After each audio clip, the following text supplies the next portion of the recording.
이 임플란트 시술을 받은 뒤 입과 온몸에 알 수 없는 알레르기 반응이 일어난 경우가 생겼는데 희귀 사례로 취급받아 보상에 애를 먹고 있는 경우가 있다고 합니다. 자, 이처럼 부작용 사례가 늘면서 임플란트 시술 이후 환자와 병원 간의 갈등이 늘고 있습니다. 강희경 기자와 함께 얘기 나눠보도록 하겠습니다. 안녕하십니까? 안녕하십니까? 일단 어떤 사례입니까? 임플란트 시술 후에 알레르기 반응을 일으켰다고요?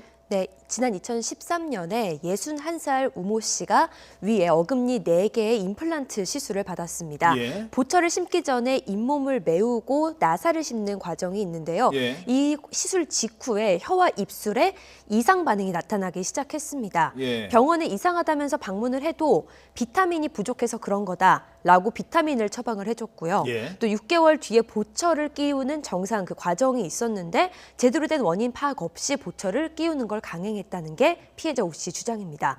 이후 상황이 더 심해졌고 1년 동안 이 병원 저 병원을 돌아다닌 끝에 시술을 처음에 한 치과가 분당 서울대병원 알레르기과를 소개를 해줍니다. 예. 그래서 진단을 받았는데 예. 임플란트 나사 소재인 티타늄 금속에 알레르기 반응이 있는 것으로 나타났습니다. 그러니까 원래는 임플란트를 받으면 안 되는 사람이었네요. 네, 그런 셈이죠. 예. 그 병원 처음 시술해준 병원에서는 어떤 반응입니까? 네, 처음에 우 씨가 소견서를 갖고 가니까 임플란트를 그럼 제거해주겠다. 그리고 틀리도 해주겠다. 하지만 나중에 또 이후에 문제가 생기면 안 되기 때문에 민형사상 법적 책임을 묻지 않겠다는 동의서를 써줘라. 이렇게 제안을 했습니다. 예. 하지만 임플란트 비용이라도 돌려받고 싶었던 우 씨는 이를 거절했고 예. 다른 곳에서 임플란트 제거수를 받기로 했는데 제거 전에 온몸에까지 피부 이상 반응이 나타나기 시작한 겁니다. 그래서 결국 입원 신세까지 져야 했고 현재는 치아 4개를 포함해서 그 주변 치아까지 다 잃은 앞니밖에 없는 어허. 그런 상태입니다. 예. 네, 지난해 12월에 정작 첫 시술을 한 보험사에서 결과를 통보해왔는데요. 병원과 의사의 책임이 없다는 답변을 보내왔습니다. 예. 자, 보험사에서는 병원과 의사의 책임이 없다.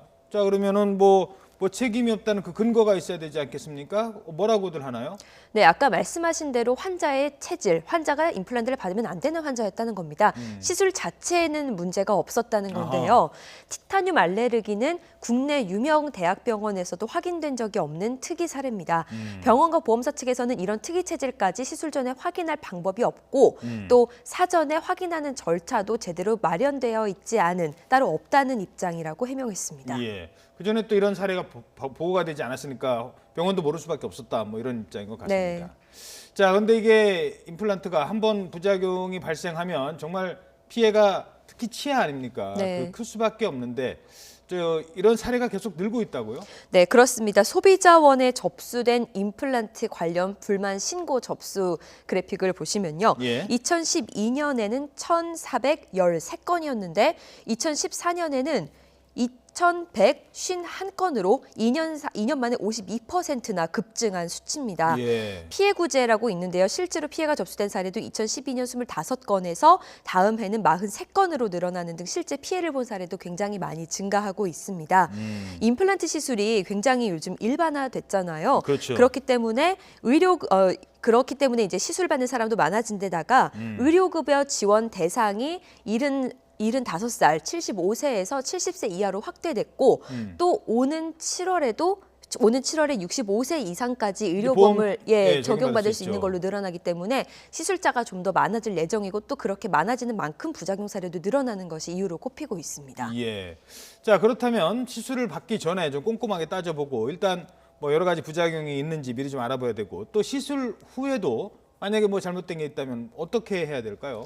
네, 전문가들은 정확한 진단, 사전 진단과 시술, 그리고 정상적인 보철물이나 재료를 사용하는 것, 그리고 시술 이후에도 적극적으로, 지속적으로 관리를 하는 것이 굉장히 중요하다고 강조를 합니다. 예. 정확한 진단과 시술을 좌우하는 것은 의사의 경험과 숙련도이기 때문에 의사나 상호가 자주 바뀌는 병원은 우선 의심을 해봐야 된다고 강조를 하고요. 어허. 예, 또 기본적으로 임플란트 자체에 들어가는 비용이 높은 편인데 저렴한 가격만을 강조하는 경우에는 이에 혹해서는 안 된다고 또 얘기를 합니다. 그렇죠. 싸다고 뭐 네. 그렇게 하면 안 된다는 거죠? 네, 그렇습니다. 예를 들어서 최근에는 치아 한 개에 몇백만 원 이렇게 가격을 하는 경우도 있는데 전체 다 제대로 보기 전에 전체 다 치료해 주는데 얼마라고 제시를 하는 경우가 있다고 해요. 그러면 예. 굉장히 저렴해 보이고 예.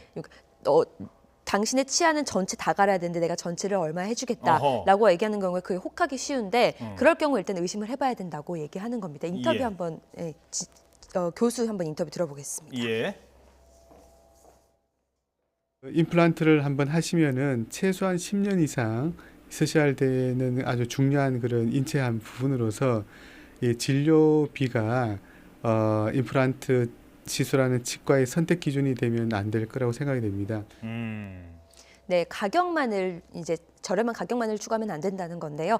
또 임플란트가 평생 가는 영구적 장치가 아니기 때문에 아하. 일단 심고 나서 치아를 좀 함부로 쓰는 것을 함부로 쓰면 안 된다고 아하. 또 그렇게 강조를 합니다. 예. 그리고 또 정기적 검진을 받고 이상 증상이 있으면 바로 병원에 방문해서 정확한 원인을 또 파악해야 한다고도 강조했습니다. 그렇죠. 그러니까 뭐 병원이 뭐 의사가 자주 바뀌거나 또는 뭐 이렇게 싸다고 과거에도 왜 지금 치과 어느 병원인지는 제가 여기서 말씀 못 드리겠습니다만 치과 업계에서는 아주 그 싼 걸로 유명해서 지금 온갖 소송을 치르는 병원도 있습니다. 지금 그런 것들 좀 참고를 하시기 바랍니다. 65세부터니까 7월부터 아마 병원에서는 유치하려고 많이 할 거예요. 네, 그러다 그렇습니다. 보면 이런 사례가 또 늘 것 같습니다. 네, 강희경 기자 수고하셨습니다.